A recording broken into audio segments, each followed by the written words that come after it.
Welcome to part 3 of my Hobgoblin KHANATE speculation, which is part of an ongoing series where I predict what the game could look like if the 7 empty race slots were all filled years down the road from now. I'm Redbeard, and I thank you for joining me today. In part 1, we overviewed the race of hobgoblins and what mechanics they might have, as well as their Mongolian inspiration and the religion of Tengrism. In part 2, we discussed the unit roster and how we could give what is loreful a facelift. If you haven't already, go check those videos out. For today, we will discuss lords and heroes, legendary and generic, and mounts as well. So let's start with how I would build the race pack. First, I will clarify I left Gorda's Backstabber out because I believe he should be a legendary hero in the Chaos Dwarf roster as it was in Tabletop. He is a leader only to the Darkland Hobgoblin slaves as current lore stands. I think I should say it that way. So, we have only a handful of options left as far as named characters. My predictions for a race pack are as follows: Hobgobla-Khan, Ghazak Khan, Oglah Khan, and Khengai Khan.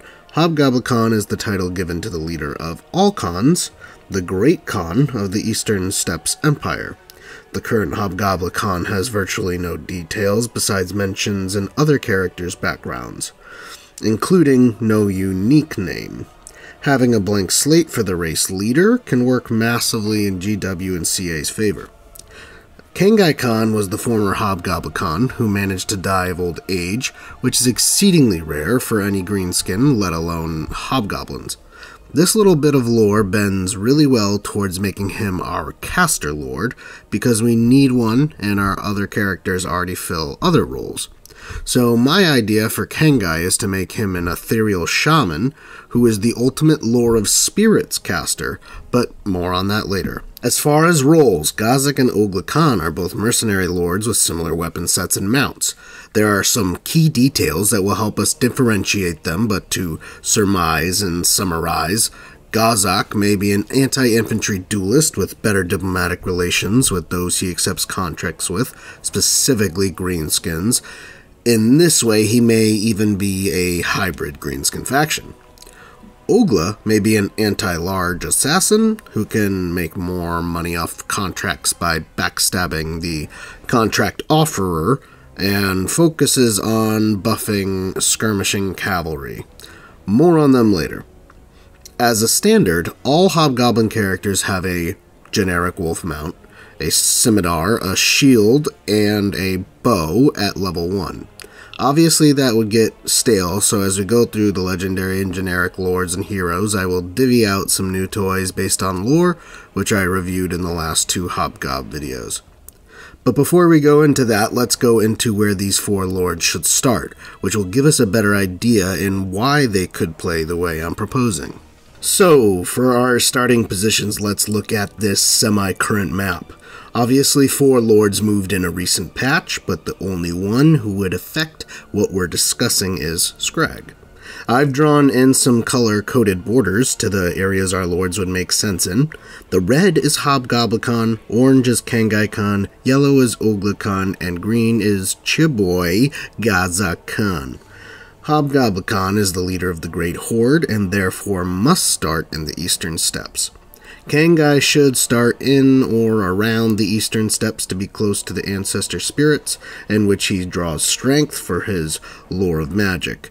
If they don't expand the Eastern Steppes area with additional provinces, the northern reaches of the Mountains of Morn, or KHANATE, might make sense, or if they add in provinces to the Warhammer Korea area, that would also make good sense. Oglah Khan is known for traveling, battling, and turncoating in 3 lands: KHANATE, the Dark Lands, and Tilia. At the Battle of Shen II, he fought under the command of Oglah Khan against the forces of the Cathayan Emperor Puyi. When Oglah was slain by the Emperor's champion Tong Po, Oglah immediately switched sides and helped the Cathayans force the remaining hobgoblins to scatter and retreat. Then the forces of Hobgobla-Khan arrived, outnumbering the Cathayans 100 to 1. Oglah was forced to retreat and banished from returning to the Eastern Steppes. He followed the Silk Road to the Dark Lands with what remained of his 600 wolf boys. There they enlisted in the army of the Black Orc warlord Gordug Smasher. Gordug was determined to raid Tilia, but at the Battle of Long Knives suffered a catastrophic defeat when Oglah yet again switched sides. The Tilian general Giovanni Giuliani rewarded Oglah generously and hired the wolf boys to be skirmishers in his army. Ghazak, I think, has the most potential to start wherever the map needs. His only famous battle site was in Tilia, where he became known as the Butcher of Torrico Fields. Though Oglah already has potential here, and hopefully will get some sort of Dogs of War or Southern Realms race pack, in which case that part of the map is going to get crowded and may need a new province or two more than we currently have. Ghazak was sent by Hobgobla-Khan to study the lands beyond, and more specifically to cross the World's Edge Mountains to sweep the lands of men. So he is more infamous in the old world than Oglah, but perhaps he is currently sweeping through the lands of eastern men such as Cathay, Ind, or even Nippon, if we see map expansion for the Jade Sea. Now let's talk about our characters individually and in depth. First is Hobgobla-Khan, our blank slate ruler of the Great Horde. His campaign should focus on uniting hobgoblins to destroy the Great Bastion, crush Cathay, Nippon, possibly, and then making west to destroy the old world and all of man.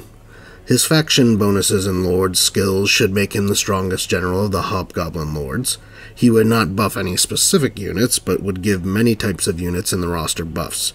Primarily, it should focus on unit upkeep reduction to represent the sheer size of the Great Horde, and why it is such a threat to Cathay and the world beyond. The buffs should also give the Hobgobla-Khan ease of diplomatic relations with other Hobgoblin factions, including vassalization or confederation.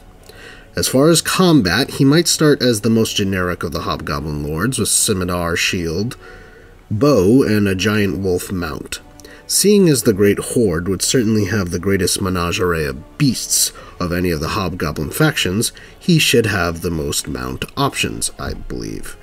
He would start with a generic giant wolf like everyone else, then would get a steppe eagle, which is a great eagle with a different name and reskin.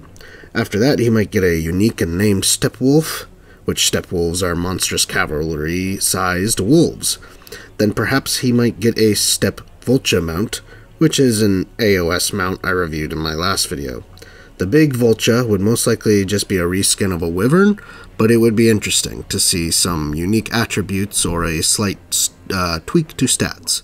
Finally, a 40k mount option I also previously spoke of is the Squigodon. Make the steel howdah into wood, and I think it fits fantasy just fine. Hobgoblins need a mount option to rival the Greenskins or Ragnarok. Having the race leader have a unique monstrous war platform in battle sounds chef's kiss to me. Perhaps Nawzilla could fill this role if the beast didn't end up as an ROR. Piggybacking off mounts, perhaps he could have some Beastmaster unique ability where every 90 seconds he can pin down a large single entity monster and reduce its stats. Or an ability where he can summon a wild pack of giant wolves, which can be upgraded to steppe wolves. In this way, he could serve as a legendary blueprint or archetype for Beastmaster Lords and Beastmaster Heroes. As far as aesthetics, there was some artwork of him close-up that I believe popped up around 6th edition, which gave him the long Fu Manchu facial hairstyle, an eye patch, and a Mongolian fur hat. Perhaps there is a detail there to give him a unique item. He could have the standard scimitar, shield, and bow, but perhaps he could have a unique fire lance or javelins instead. He has no unique items yet, so those are some ideas. Ghazak and Oglah Khan are far more fleshed out than any other Hobgoblin characters, including Gorda's Backstabber. Let's start with Ghazak Khan, who is described as one of the most successful mercenary generals of his age. This means he should be the strongest lord for completing contracts, having good diplomatic relations with the contract offerer, and yielding rewards from said contracts. I do believe the mercenary system is in its early stages with ogre kingdoms currently. I think we will see some overhauls and expansion when more ogres, dogs of war, or hobgoblin content drops. Cap commented in a previous video about how mercenary factions should temporarily form alliances when taking a contract and having those same alliances nullified with no diplomatic penalty when the contract is complete. We'll talk more about this in future videos, but I wanted to shout that out, that idea on how this could be improved. Back to Ghazak. When the black wolf-tail standards of Ghazak are seen in the horizon, men grow desperate, for the mighty hobgoblin has never been defeated in the open field. I think this sentence could mean several different things. Ghazak could start with a unique banner ancillary that gives a unit unbreakable or causes fear or terror. Or alternatively, the Lord's army could cause fear or terror to any human races.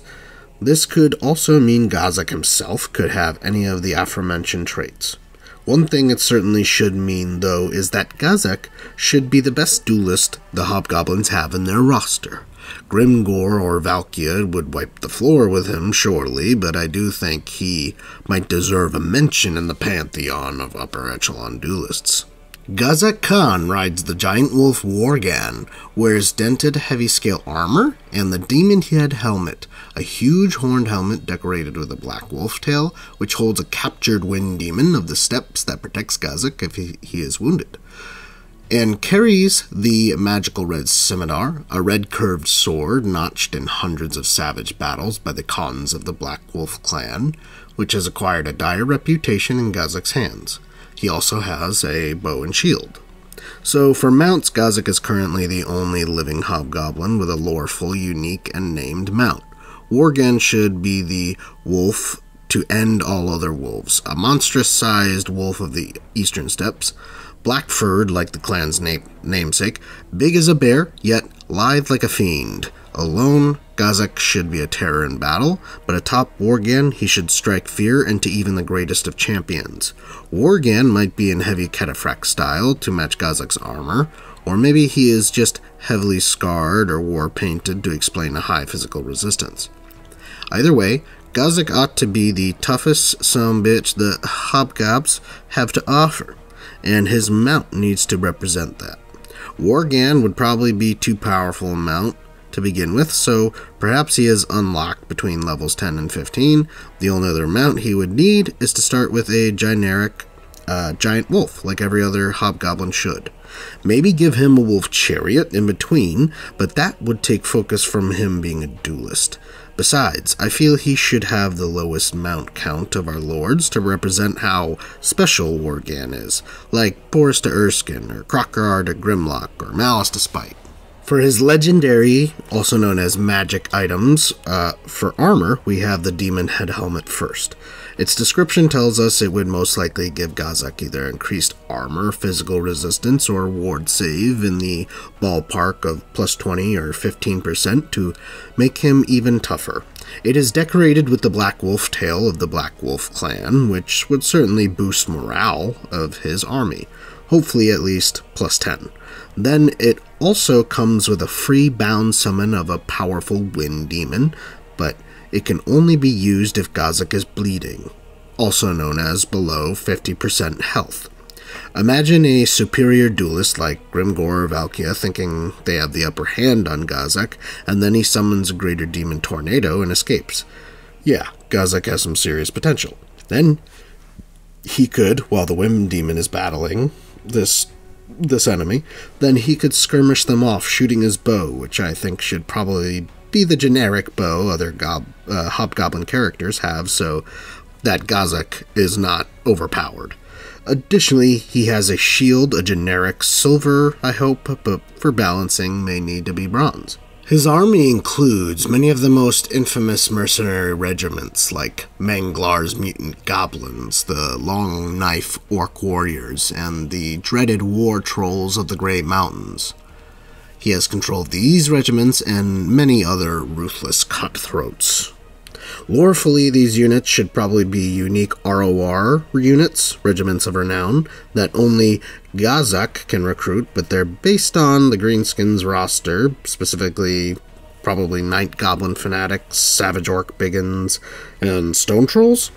Manglar's Mutant Goblins could be the same as the 8 Peak Loonies, except lose the stock and add physical resistance and anti-infantry. The Long Knife Orc Warriors based off the name. I would lose the anti-large of the Savage Orc Biggins for anti-infantry, and this time maybe add stock.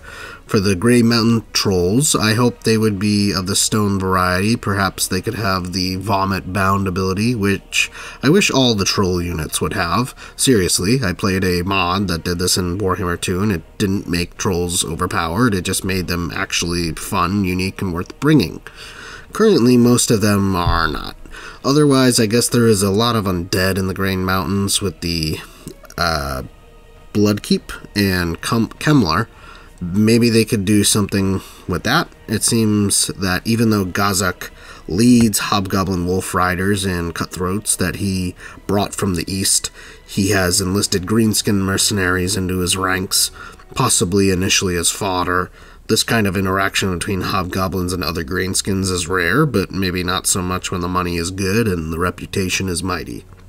This might lend to the Black Wolf clan having increased diplomatic relations with the greenskins, which would place Ghazak well in the southern realms near the Badlands. Ghazak's band has developed a fearsome reputation as utterly merciless warriors who will not shy from slaughtering and eating entire populations of cities and burning scores of villages to the ground in their campaigns. When the Black Wolf tail standards of Ghazak are seen in the horizon, men grow desperate, for the mighty Hobgoblin has never been defeated in the open field. Now to Oglah Khan's Wolf Boys, a faction that has far more lore on being backstabbers than Gore does. Here are the famous battles we know of where Oglah switched sides. The Battle of Shen II and Tillian Battle were already spoke of. Then we also have a battle where Oglah started fighting for the Vampire Counts, then ended fighting for the Border Princes. Before he left the Eastern Steppes, he was known to be a very wealthy vassal of the great Hobgobla-Khan. He fought in many battles and was known for his prowess in combat and treachery, traits admired by all hobgoblins, mind you. So he would be another mercenary and contract-focused lord, but in juxtaposition to Ghazak, he would benefit from breaking contracts and diplomatic relations. To compare it to existing content, it would be like baking Tretch-Craven Tales faction mechanics of backstabbing into Orgur contracts. Either through this mechanic or through economy buffs, he should probably be your best lord choice for money-making, seeing as he is the only one described as very wealthy. Now, after some more thought, if Hobgobla is our anti-large Beastmaster General, Ghazak is our tanky duelist mercenary general, and Khengai is our ethereal shaman spiritual leader, then there are a few interesting roles Oglah could fit into. Assassin is the most obvious, acting somewhat like Snickich, squishy but hard-hitting against single combatants, and make sure you keep him moving. Obviously, he couldn't be as powerful as Snickich if this were the case though, since he has the added utility of a bow and at least the generic wolf mount. But I think Ghazak would already do this job just way better. So the role I think would be ideal for Oglah is to be a sniper engineer, having a ranged skirmishing focus for a faction, fits the hobgoblins and Oglah's lore very well. As we discussed in the previous videos, the Hobgoblin should have an element of repurposed technology in their roster, specifically involving gunpowder. Oglah has fought against Cathay and men of the old world, and traveled the Darklands, so he would have plenty of opportunities to obtain and learn how to use gunpowder. This could be represented in a few ways. Let's say he has a bound grenade ability, similar to the Gunnery White's Cackle Fruit, but can be upgraded to a cluster of grenades, or perhaps he gets a self-explosion like Cetra Torox that helps him escape any trouble, which fits lore nicely. The big part, though, would be upgrading his ranged weapon. His bow from the start might have fire arrows, better range and damage than any other Hobgob. Then perhaps you can upgrade to a rifle, giving better stats across the board, with the caveat of possibly having line of sight issues in settlements and sieges. Other options for weapon upgrades might include a blunderbuss for infantry clearing, or a rocket launcher to eviscerate SEMs, also known as single entity monsters. As for his roster buffs, they should aim for missile and war machines, such as ranged infantry, cavalry, artillery, and war wagons and chariots. Makes the most sense to me. He may also have increased diplomacy towards all races of men, and decreased with greenskins and hobgobs. To Oglah's war gear. Oglah Khan wears dented light scale armor and carries a wickedly barbed spear, as well as a curved scimitar, a bow, and a shield. On his shoulders he wears the pelt of Wulfag. So the scimitar, armor, bow, and shield are all generic as lore stands now, but as we discussed, upgrading his bow would help him stand out. He wears light scale armor, so I see him around 50 armor, as opposed to Hobgobla having perhaps 80 and Ghazak having 100. The mention of a wickedly barbed spear could hint at a magic weapon as well, with perhaps some manner of bleeding effect. This would probably point him towards being more of an anti-large assassin, which could be quite interesting.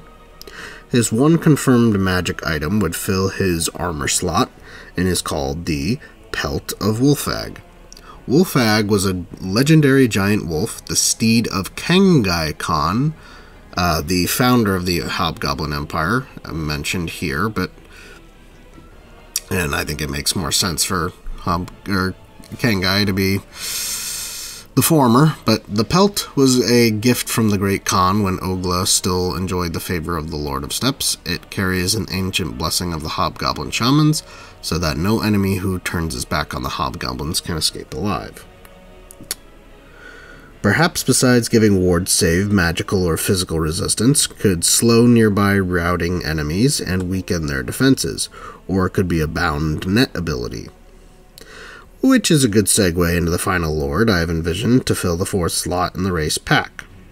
Gordas would lawfully be a legendary hero for the Chaos Dwarves, but if he did go into the Hobgoblin roster instead, I think it would be best to have him as a legendary hero for Oglah Khan's Wolf Boys, since the faction is all about treachery, and visits the Dark Lands where Gordas would be, which leaves us with two named Hobgoblins. And that is about all we know of these two.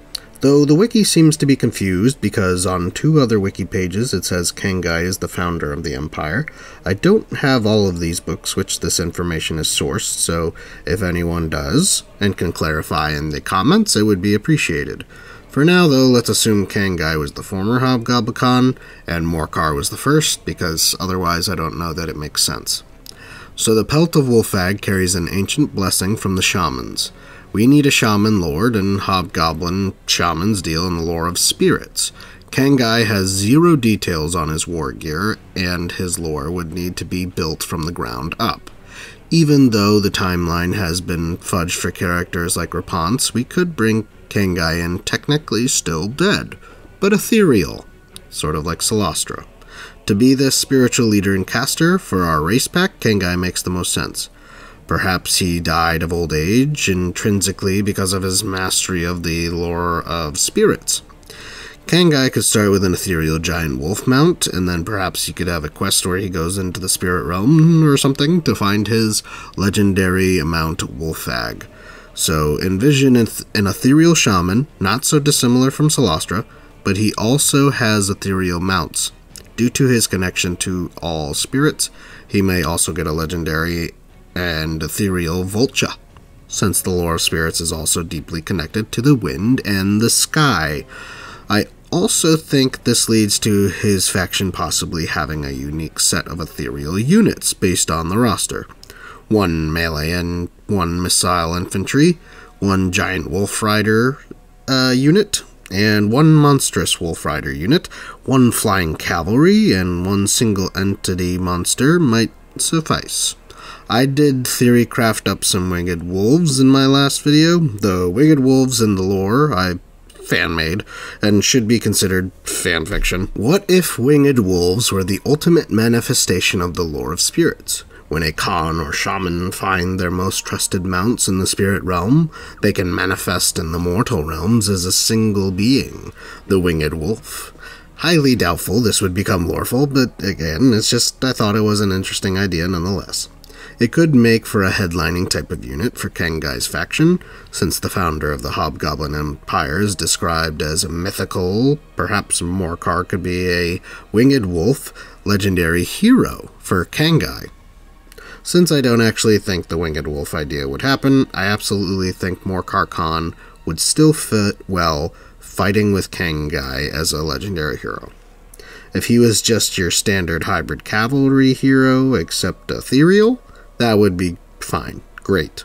Albeit with some strong faction buffs to represent that he started this Khan shit, you know what I'm saying?